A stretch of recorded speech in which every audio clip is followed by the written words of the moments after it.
tem que pensar o seguinte, a gente está aqui no ciclo, né? A gente está aqui no problema. Imagine que aqui é uma situação.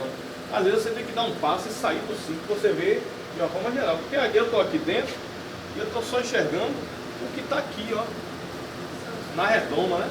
Se você sai um pouco, você acaba tendo uma visão maior. Se o senhor sair de lá da sala, ele vai ter uma visão de todo mundo. E eu aqui só estou vendo a visão, né, da bancada, né, do problema. E sai da pressão do chefe. E sai da pressão também. É isso? A gente também tem que trabalhar esse lado, né? Então o estagiário também pode dar ideia, né? Eu particularmente, lá no o estagiário para mim, ele é obrigado a dar ideia. Para mim, ele é obrigado a dar ideia. Até para pôr em prática.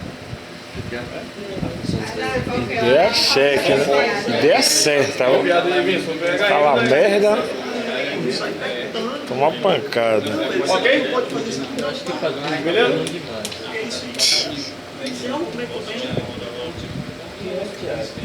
Todo mundo já finalizou o curso de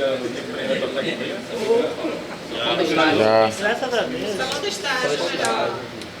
Quando você botar a turma lá,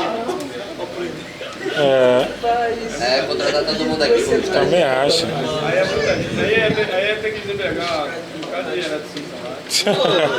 deixa quieto. Você tem um bocado de eletrotécnico. Aí não dá não.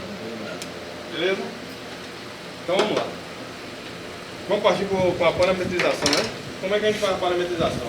Tem lá o passo a passo.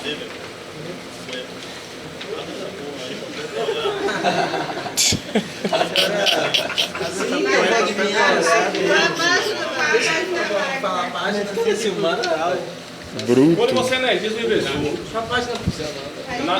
no momento que você energiza o inversor, que esse momento aqui, ele vai te dar essa mensagem, mas ele vai estar bloqueado, ó. Olha só aqui, ó. Quero que vocês entendam aqui como é que a gente faz a parametrização, ok? Ó, widget, né? Tá pronto. Ah, eu quero iniciar minha configuração, minha parametrização. Prog. Quando você dá um toque aqui, ó, prog.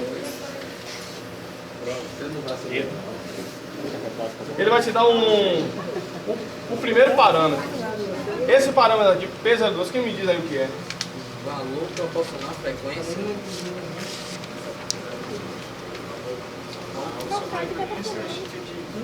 Proporcional à frequência, né? P208